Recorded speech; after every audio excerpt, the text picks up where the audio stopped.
My name's Jack. I'm 39 years old, and if you'd asked me a year ago who I was, I'd have told you. Husband, father of two, structural engineer, and a man married to the love of his life.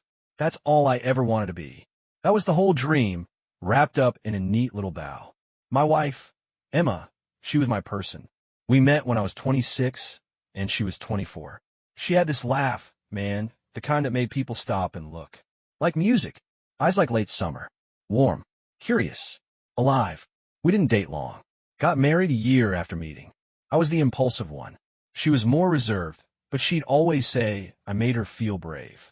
We weren't rich by any means, but we made it work. I worked my way up in engineering, and she started off in graphic design before landing a job in marketing. First came our daughter. Emma was 26. Then our son, 3 years later. By then, we had a modest home in the suburbs, a yard, 2 dogs, even a grill out back. Life wasn't perfect, but it was ours. It was good. At least I thought it was. See, the funny thing about betrayal is that it doesn't start with sirens or flashing lights. It's subtle. A chill where there used to be warmth. A sideways glance. A shift in tone. And you start telling yourself you're imagining it. Because the alternative is unthinkable. It started slow. New perfume. A lock code on her phone. Less laughter. Less touching. I told myself it was stress. She'd just been promoted, after all. Bigger job. More responsibility. Longer hours. But then the business trips started coming more often. Overnight stays. Don't wait up became her new goodnight. Still, I brushed it off. Because I trusted her. God, I trusted her. One night, though, it was a Thursday, I got home early. Around 6:30. Emma was on the balcony, glass of wine in hand. Phone pressed her ear. She was laughing. Not just a polite chuckle, that full-bodied, flirty laugh I hadn't heard in months. And she didn't hear me come in. I stood there for a minute, just listening, heart beating in my throat. When she saw me, her smile vanished. She ended the call fast. I asked her who it was. She said, Kat from work. But Kat had posted pictures from a beach in Cancun earlier that day. On Instagram. Now, sure, Kat could have called from Cancun. People have phones in Mexico. But this wasn't a, hey girl, how's your vacation going? Kind of laugh. This was that warm, glowing, I'm being flirted with kind of laugh. I knew that laugh. Hell, I used to be the reason for it. And the way Emma shut down the moment she saw me. That wasn't just surprise. That was panic. That was someone caught red-handed and scrambling to cover it up. That was the moment. The one I look back on as the first undeniable crack in the glass. She lied. So easily. So smoothly. And I let it slide. That night, lying in bed next to her, I stared at the ceiling and told myself maybe I was being paranoid. Maybe it was just insecure. But deep down I knew. Over the next few weeks, I started watching more closely. Her patterns. Her mood swings. Her phone habits. I wasn't proud of it, but I installed a location tracking app on her phone. It was the only way I could get the truth, or at least something close to it. Then came the weekend trip. Team building retreat, she called it. Left Friday morning, back Sunday evening. I called her office, just a casual call, and they told me no such retreat was scheduled, that she had taken PTO, and that was it. The switch flipped. My stomach turned cold. I knew. I just knew. I didn't confront her, not yet. I waited. I played the part of the clueless husband while I dug for the truth. And what I found still burns in the back of my mind like an ember that won't die. His name was Mark. He was her co-worker. Older. Married. 2 kids. They'd been sneaking around for months, maybe longer. Hotels, restaurants, even our damn living room. The day I read their texts, her calling him my escape and telling him she felt alive with him, I had to sit down. My hands wouldn't stop shaking. But the worst part? She said in one message, with Jack, I'm just existing. Existing. I read that line maybe 30 times. It cut deeper than anything I've ever felt. Because I wasn't perfect, but I loved her. Every day I showed up. I gave everything I had. I thought we were in this together. Turns out, I was alone. That's where this story begins. Not with the affair. Not even with the lies. But with the realization that the woman I built a life with, she was gone. Replaced by someone who wore her face, but didn't carry her heart. I didn't confront her that night. Or the next. I waited. I had a plan forming. And if I was going to lose my marriage, I was damn well going to do it on my own terms. You ever feel like you're living in someone else's body? Like you're watching your own life unfold, but none of it feels real anymore? That's what those days felt like. Right after I read the messages. Right after I knew. It's not just the betrayal that gets you. It's the way your brain rewires itself. Every memory becomes a question. Every touch, every smile, every I love you. You start wondering, was she already lying then? Was she thinking of him while I was rubbing her back? While I was making her coffee? While I was reading bedtime stories to our kids in the next room? I didn't sleep. I didn't eat right. I'd sit in my car during lunch breaks and just stare at nothing, at everything. But here's the thing. I didn't tell anyone. Not yet. Not even my best friend, Matt, who I've known since I was 12. Because saying it out loud makes it real. And I wasn't ready to face that yet. Instead, I became a damn detective. I learned how to mirror her phone. I started keeping a digital journal. I read every thread on Reddit about infidelity. Every article. Every signs your spouse is cheating list. And buddy, let me tell you, I was ticking every damn box. Late nights? Check. Phone always on silent? Check. Sudden need for privacy? Check. Criticizing me out of nowhere? Huge check. And the worst one, emotional distance. That quiet, awful space between two people who used to be each other's safe place. Emma had become a stranger, sleeping 3 feet away from me. There was one night, maybe 2 weeks after the Cancun laugh incident, when I couldn't take it anymore. She was asleep, or at least pretending to be. I got up, walked into the kitchen, and just stood there in the dark. My fists were clenched. I was breathing heavy, like I just run a mile. My heart was pounding. I wanted to scream, break something, cry, but I didn't do any of that. I just sat on the cold tile floor and whispered to myself, get the truth. Don't explode. Don't give her the upper hand. That became my mantra. I got sneakier. I learned her work schedule. I knew what days she really had meetings and which ones were bullshit. I tracked how long it took her to get home. I started saving screenshots of messages when she slipped and left her phone unlocked. And every piece of evidence, it wasn't vindicating. It was crushing.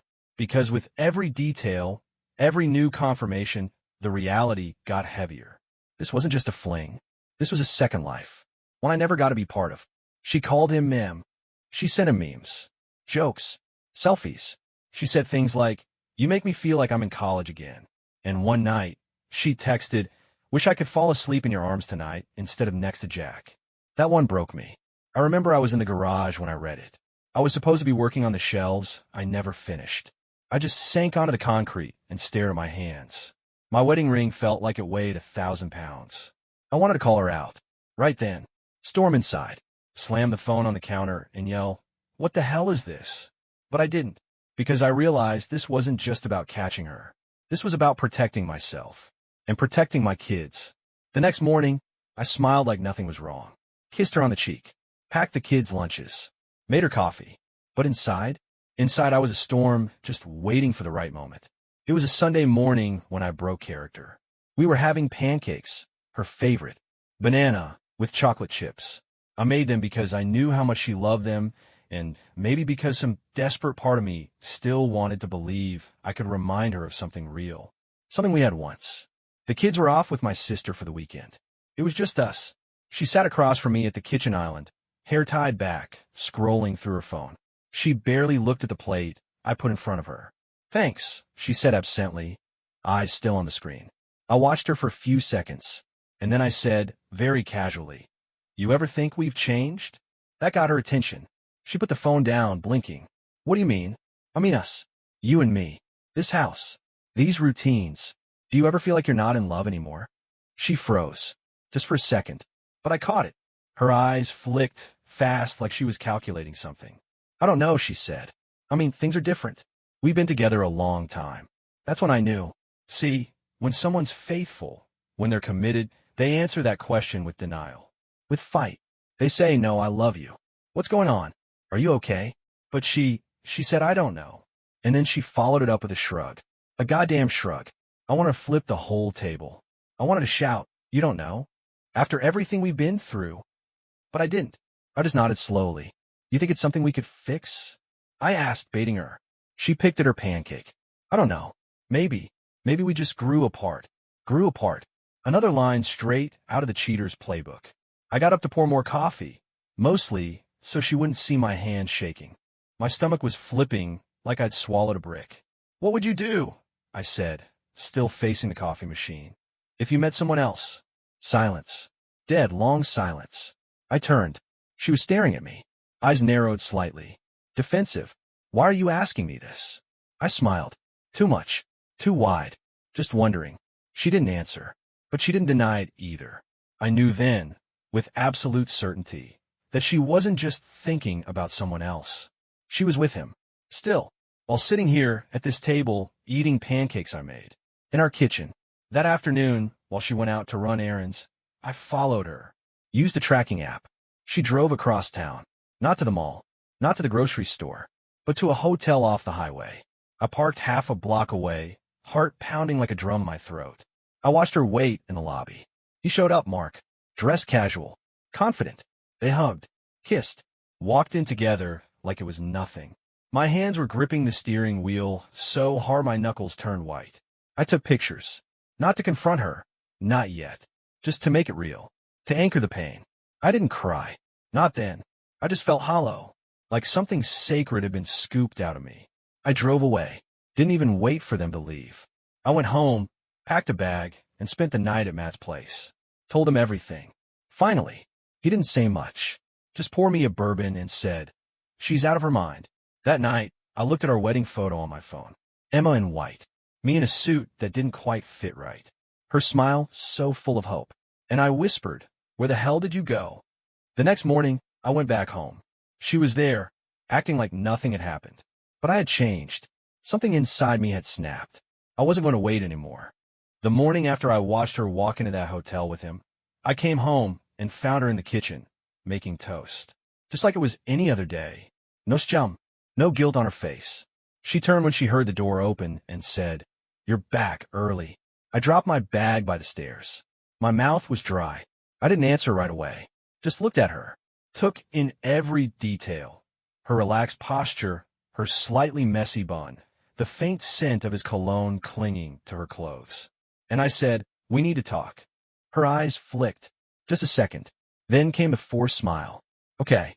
About what?" "About where you were yesterday." She froze for a moment, then turned back to the counter. "I told you. Errands." I laughed. I couldn't help it. A short, bitter chuckle escaped. "Yeah? What kind of errands lead you to a hotel off Route 41? She went still. The knife in her hand hovered over the toast. Then slowly, carefully, she set it down. She turned around, arms folded. "Were you following me?" I stepped closer. "Don't twist this, Emma. Don't make this about me. Just answer the question. Were you at the hotel with Mark?" Her mouth opened, closed, and then she did what I feared most. She tried to lie. "No, I don't know what you think you saw, but I saw you kiss him." Silence. Her face went pale. "I took pictures," I added. "I know everything." The weight of those words dropped between us like a wrecking ball. Her lips parted. No words came out. "You could have just told me," I said. My voice cracked a little. "You could have just had the decency to end it before it got this far. Before you made me doubt myself for months. Before you made me question every memory we had." "Jack," she whispered, eyes glistening. "No. No, don't." I shook my head. "Don't give me the tears now. Not after all this." She stepped toward me. "It wasn't supposed to happen this way. But it did. You made a choice. Over and over again. Behind my back. In my home. In our life. I felt alone," she said.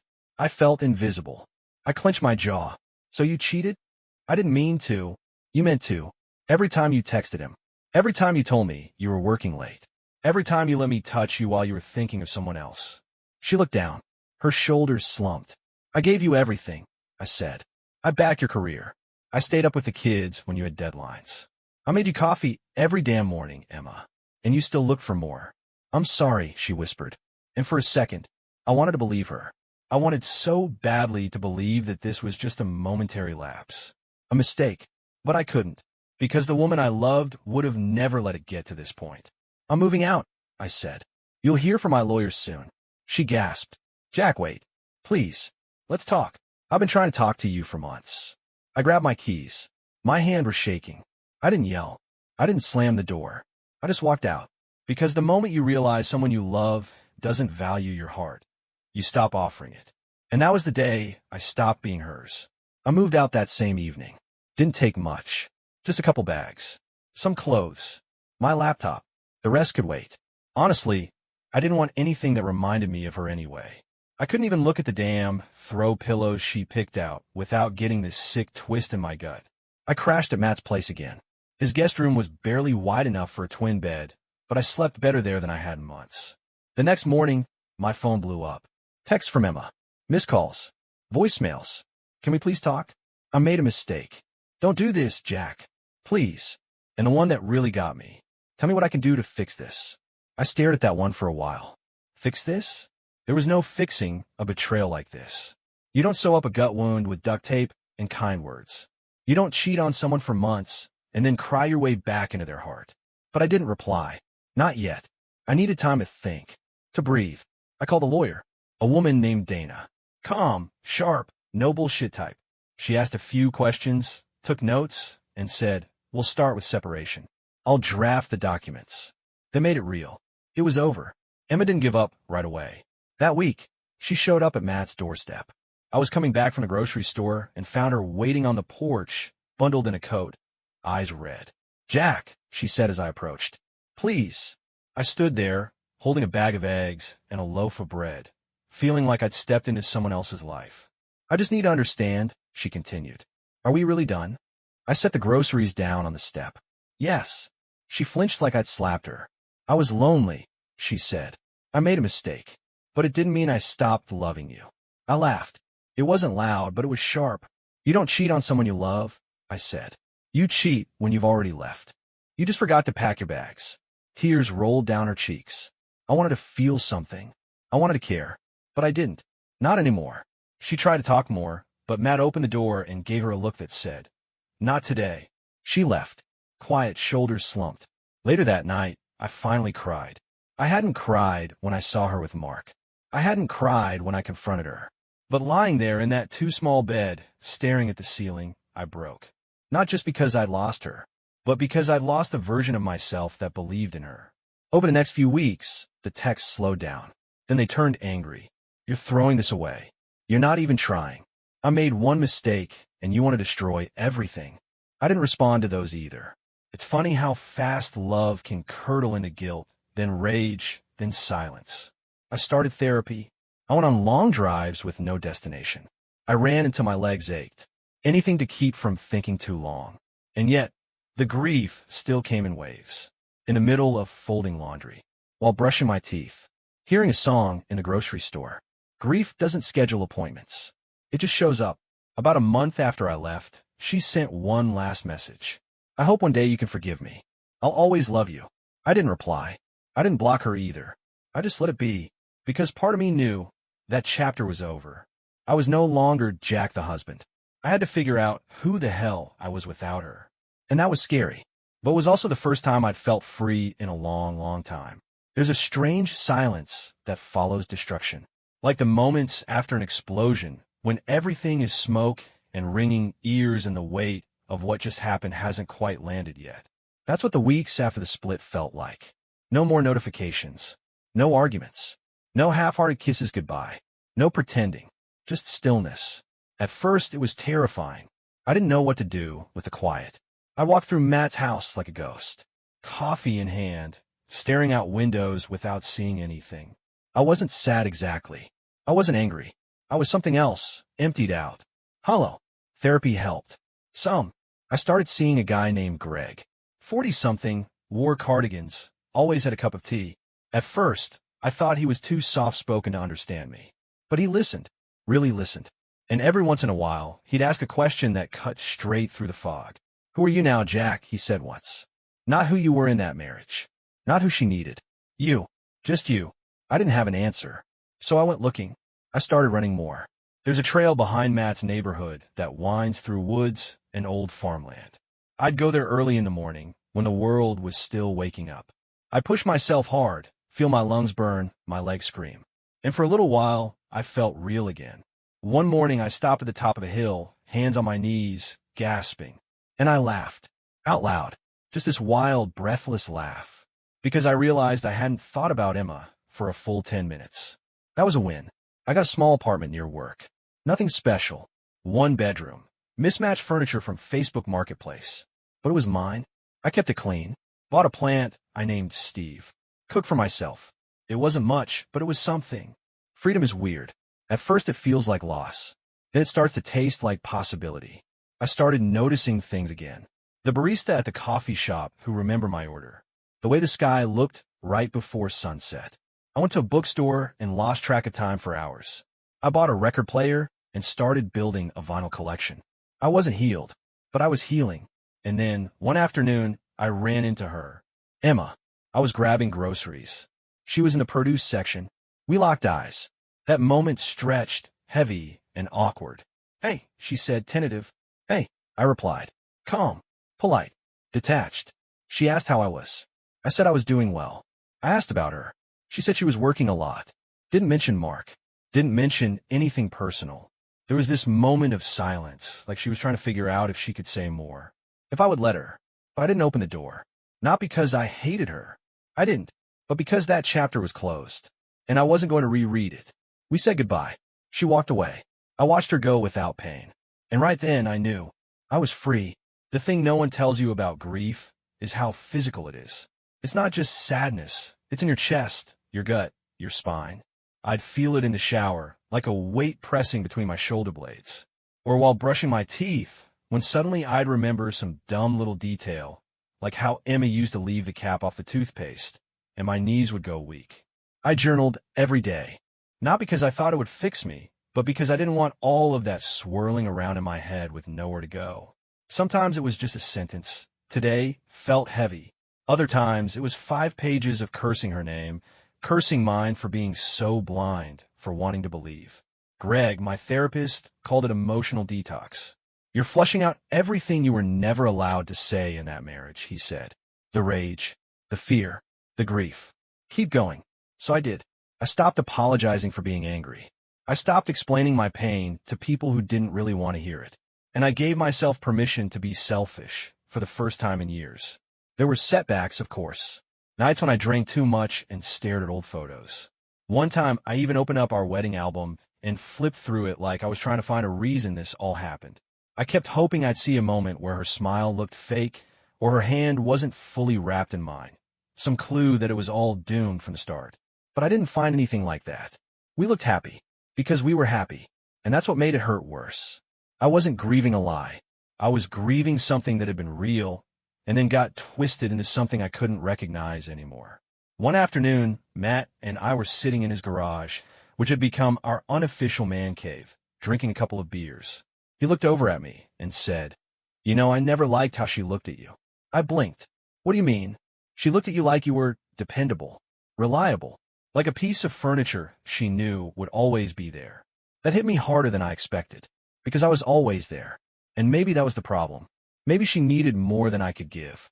Or maybe she needed someone she could walk away from without feeling guilty.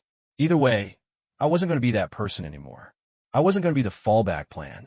One night, after a long run, I stood on my balcony. The sky was turning dark blue, that soft edge before full night. I whispered into the air, "Thank you." Not to her, not to the universe, just to the silence. Because it was in that silence that I finally heard myself again. And I realized I liked that voice. I trusted it. I wasn't whole yet, but I was no longer broken. And that was enough to keep going.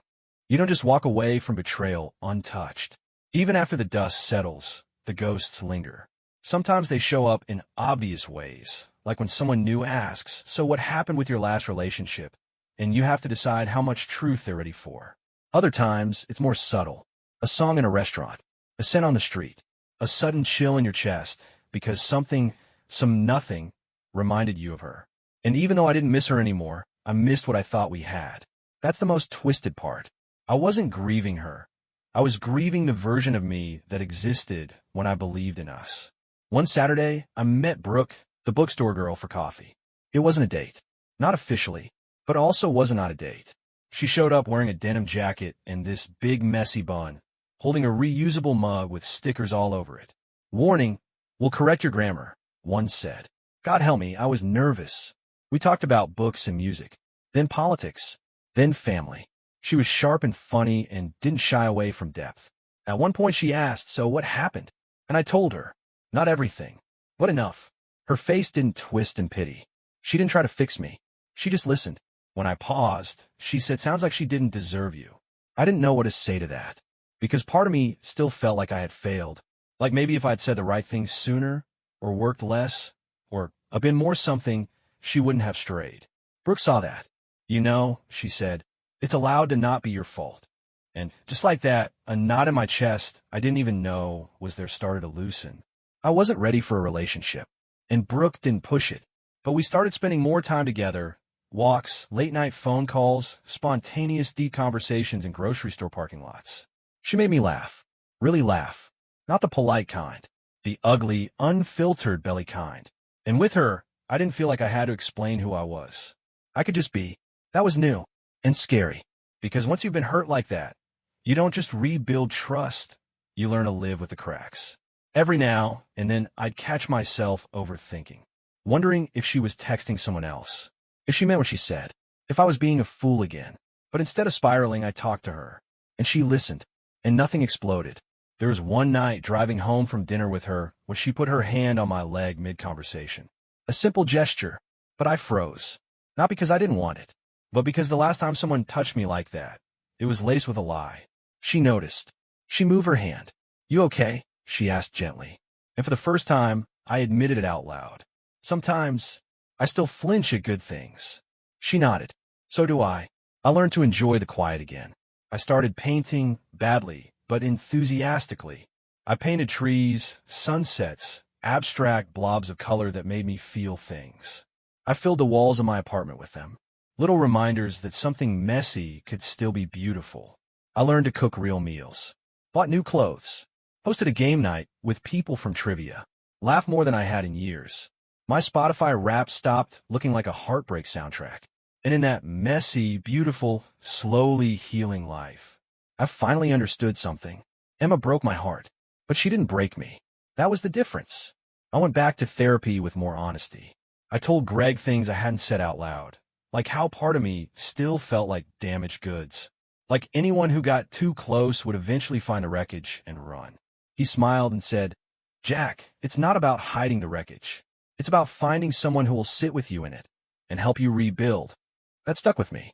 I wrote it down, taped it to my mirror, and every morning I'd look at it and think, maybe I can be that person for myself too. There's this one night I keep thinking about. I was sitting on my apartment balcony, sipping tea, wrapped in a hoodie, listening to some soft jazz. Rain tapped against the railing. The world was still, and I whispered, "Thank you." Not to Emma, not even to Brooke, to life, to pain, to healing. Because somehow, through all of it, I had found a version of myself I never would have known otherwise. And I liked him. A lot. It started with a knock on the door. Not a metaphorical one, a literal knock. Saturday morning. I was still in sweatpants, halfway through a cup of coffee, the record player humming something mellow in the background. I opened the door, and there she was. Emma. She looked different. Thinner. Tired. Eyes shadowed. Makeup barely there. But still familiar. And in that moment, that familiarity hit me like a punch to the chest. "Hi," she said, voice soft. "Can we talk?" I didn't know what to say. My first instinct was to shut the door. My second was to let her in. What I actually did was step outside and close the door behind me. "Out here's fine," I said. She nodded, wrapped her arms around herself like armor. "I've been thinking about us," she said. "About everything." I waited. "I know I don't deserve anything from you," she continued. I needed to say I'm sorry. Properly. Not with texts. Not with tears. Just as a human being who knows she did something unforgivable. There was a long silence. The breeze rustled the trees. A dog barked a few blocks away. My heart beat louder than both. I wanted to believe her, but I didn't trust myself with that anymore. "Why now?" I asked. She looked down. "Because I'm finally sober." I blinked. "Sober?" She nodded.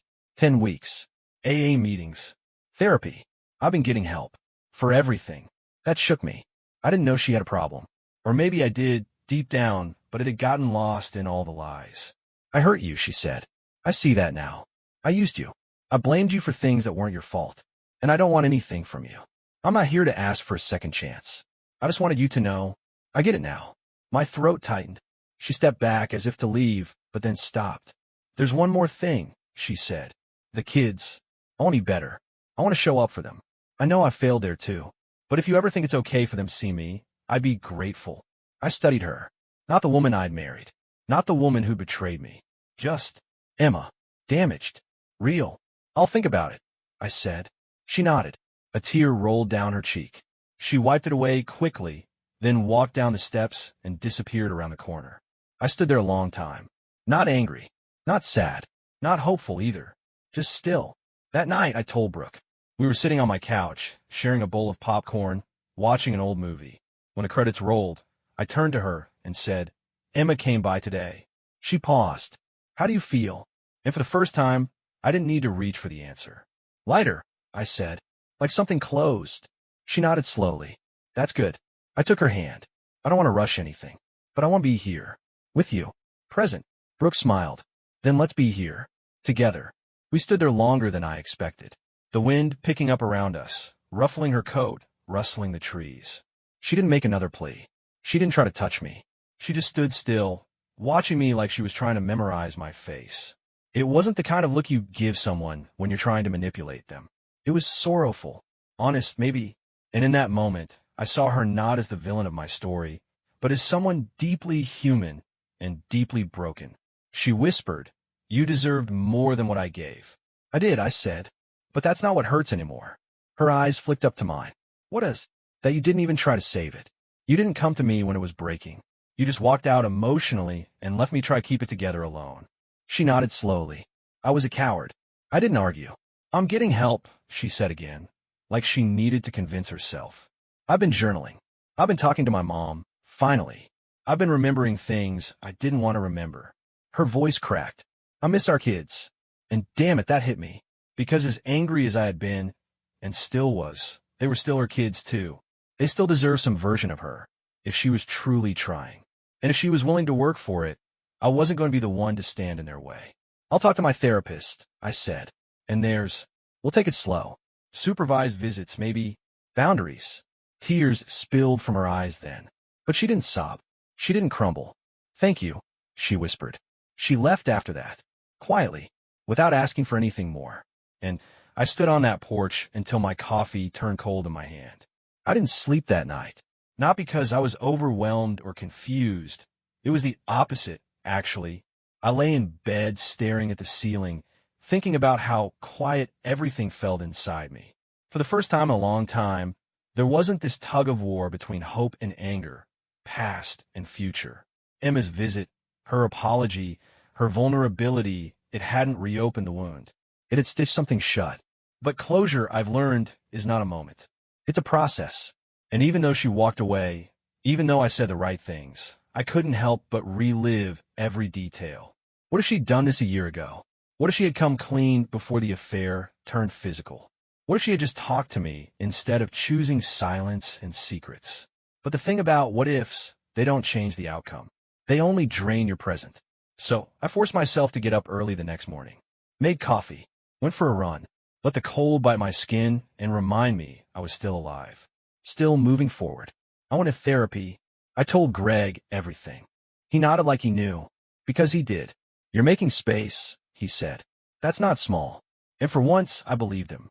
A year ago, I was a man unraveling. Holding the threads of a life I thought was real, watching them slip through my fingers. I thought betrayal would define me. That I'd carry that wound forever, like a scar across my identity. But now I see it differently. I'm not defined by what happened to me. I'm shaped by what I chose to do after. The trip upstate was beautiful. Messy, chaotic, filled with too many mosquito bites and not enough dry towels. But it was ours. We roasted marshmallows until the fire died down. My son taught Brooke how to play a card game he made up on the spot. My daughter drew pictures of all of us on construction paper. One night, we all piled onto the cabin's tiny couch. Blankets tangled. Brooke's head on my shoulder. My kids on either side, fighting over popcorn. I looked around and thought, this isn't what I planned, but it's better than anything I could have imagined. Because it's real. Built from honesty. From resilience.